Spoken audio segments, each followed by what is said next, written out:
Good morning, Wabash.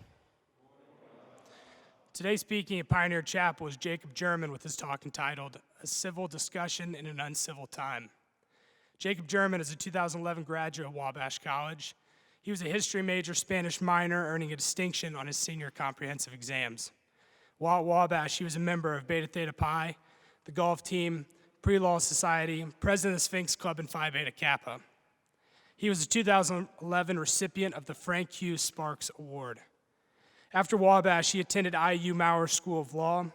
He continues to work at Barnes & Thorburg as an attorney in the Government Services and Public Finance Department, representing technology, energy corrections, education, gaming, and healthcare companies in a variety of issues before the state of Indiana and the federal government.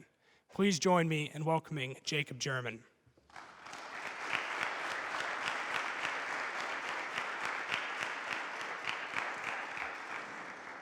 Thank you.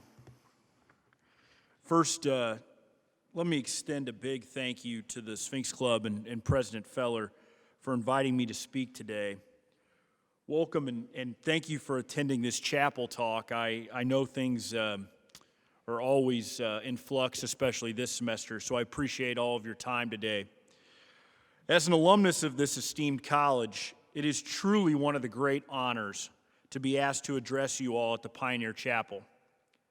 Let me start by saying how unbelievably proud I am of all of you.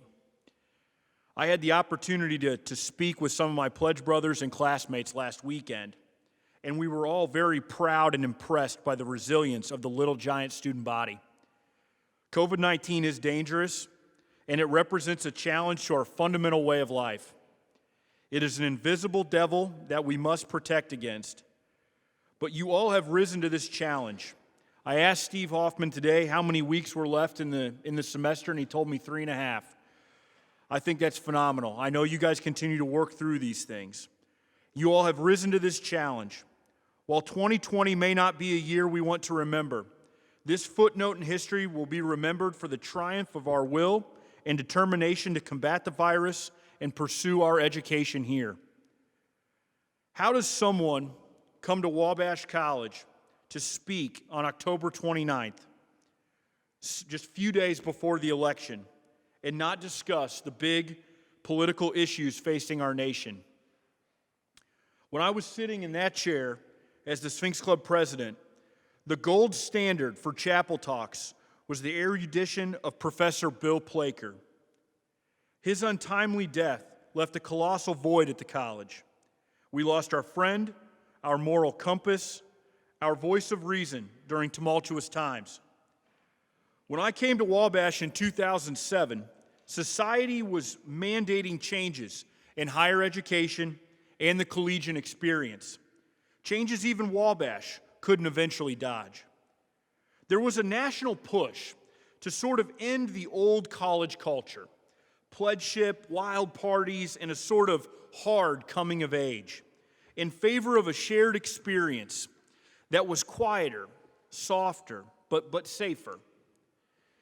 This was also the time in the rise of social media, and it seemed that even posting pictures was a dangerous game of online Russian roulette. But within our metaphorical walls around campus, the Wabash bubble, as I've heard it called, we were insulated from these national movements, and then tragedy struck. In October of 2008, a Wabash student died from alcohol poisoning. That tragic event fundamentally changed the college. Wabash College was no longer immune from national attention, the media, and probing questions that shook our core values. We had to evaluate and introspectively examine what it meant to be a Wabash man. Was the gentleman's rule enough? Did that rule still apply during modern times? Was our belief in this single-sex educational experiment still valid? These tough questions were discussed, and to some extent were answered by the students, the faculty, and the administration. A discussion and a kind of conversation ensued from this tragic death that produced a kind of enlightenment that I believe ultimately made me a better man and made this college a better place to learn and to grow. I hope today I can convey why this enlightenment, triggered by discussion, is just as important now as it was during my time on this campus and during other times of division and strife in our communities and our country. The daunting question I want to pose today is how we as a society can promote that civil conversation that leads to the ability to work together for what we have in common as people. It is difficult and seemingly insurmountable task in these uncivil times. Watching the news and reading about interactions of individuals across the United States, I've come to the realization that the most admirable trait someone can have is the ability to change his mind after being presented with an opposing view and supporting facts. There's bitter division with dissension and strife in our society and in our country. Trump versus Biden, mask or no mask, more government, less government, trickle-down economics, taxes on the wealthy, voting rights, voting fraud, global warming or scientific hoax, and finally, white nationalism versus racial equality. Calls for unity are heard in both red and blue states, often accompanied by the phrase, "We have more in common than what divides us." Yet tempers flare, and impassioned anger precipitates violence as citizens disagree about the future of our nation and about the causes each believe are crucial to our existence. While disheartening, these times are not unique. As I mentioned previously, our own college has struggled as it found chaos at our doorsteps.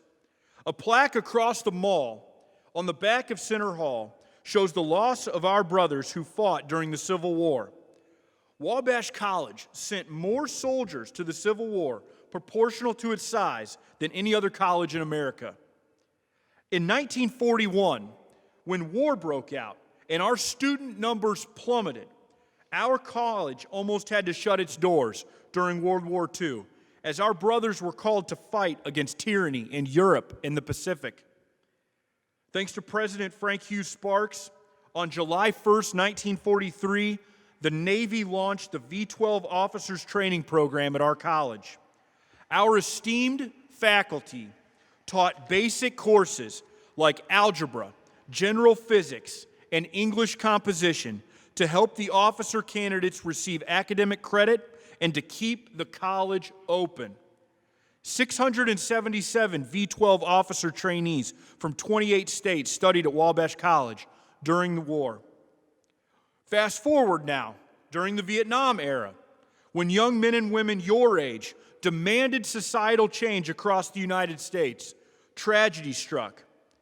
In May of 1970, 4 lives were lost at Kent State University.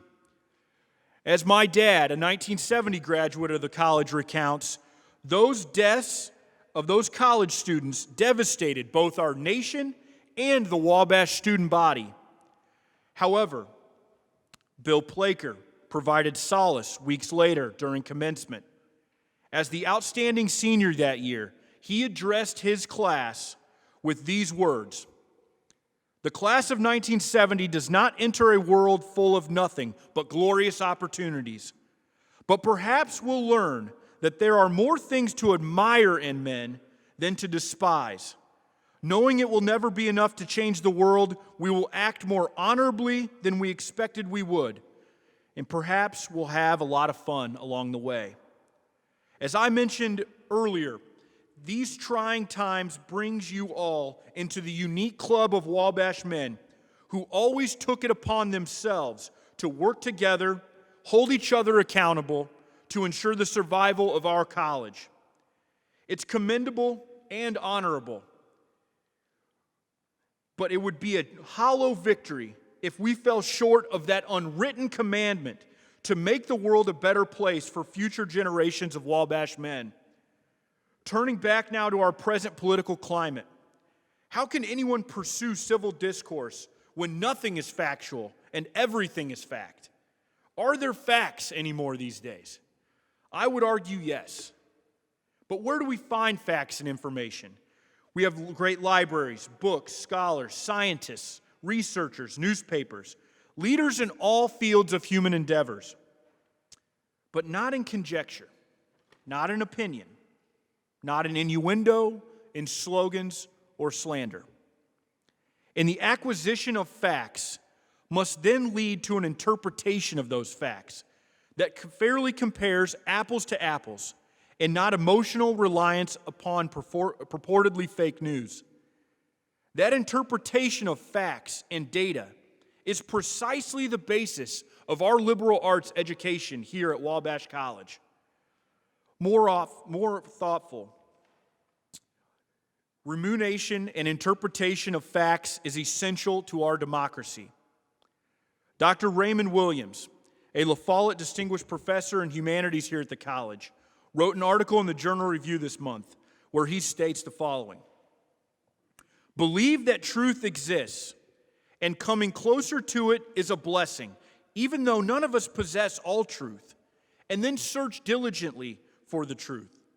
Learn from those who know and speak clearly, and ignore those with loud megaphones who know nothing." I concur. Somehow we must return to a basis of fact found in unemotional definition, science, and agreed upon tenets of our democracy found in our historical documents. The fact that every citizen has a voice and a vote. The fact that all men and women are created equal. The fact that our forefathers separated church and state to protect freedom of religion, people freely living their faith, and freedom from a government-sponsored religion. These are truths, and we must hold on to them dearly, now more than ever. The last point I want to make today is on courage.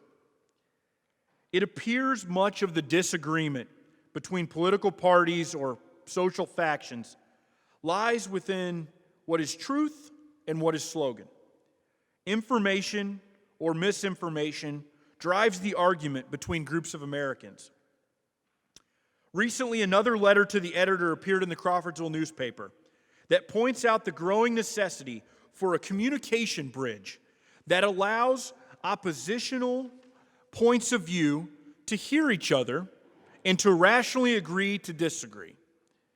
But the key is, the foundational key here is that people have to be willing to speak up. Voicing an opinion, stating your beliefs. It's hard today and takes real courage. I'm sure some of you are currently in one of Dr. Blix's classes. While I was considering topics for this chapel talk, an idea kept rattling around in my head. I wrote a paper in college for Dr. Blix on the Confucian Tao. In that paper, I pointed out that Confucius states that language must be careful and precise. The linguistical goal that Confucius seeks to avoid is the loss of accurate communication between social structures, which then contributes to the loss of trust and the destabilization of society. Obfuscation of facts and misinformation directly contributes to the strife within our communities. Part of the misinformation and loss of facts today is due to simply a bandwidth problem. When everything is noise, it's hard to hear singing. As you all go forth and make a point to formulate your beliefs and share those beliefs with the world, be precise, be careful, and stand strong. As I mentioned earlier, the life and times of Wabash men have not and will not always be easy. We do catch some reprieve by simply being here at chapel, in the fraternity houses, on the practice fields, and more importantly, in the classroom.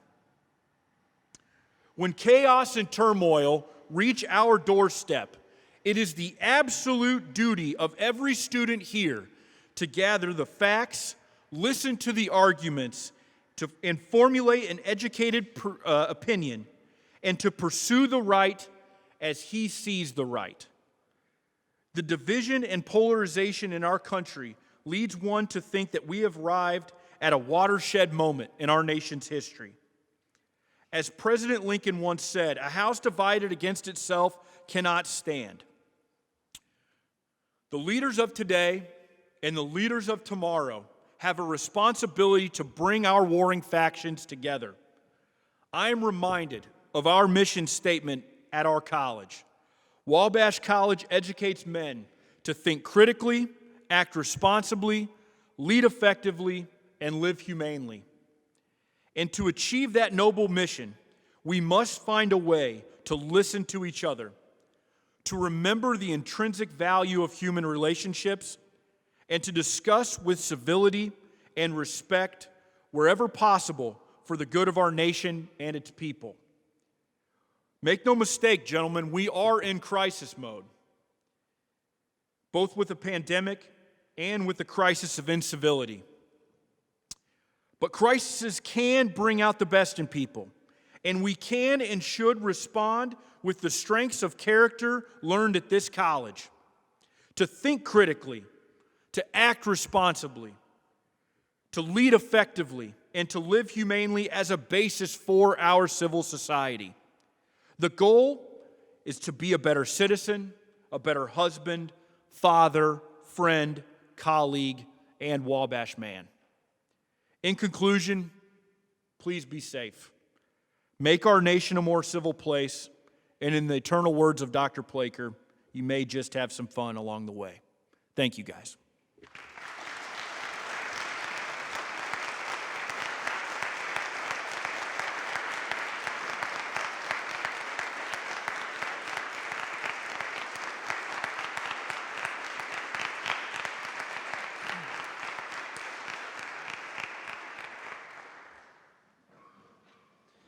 Just one quick announcement. The finalists for the punt pass kick will be tomorrow at 4:30 on the mall. We will also have a TGIF there to enjoy while watching that. And we can all rise now and sing Old Wabash. On the hills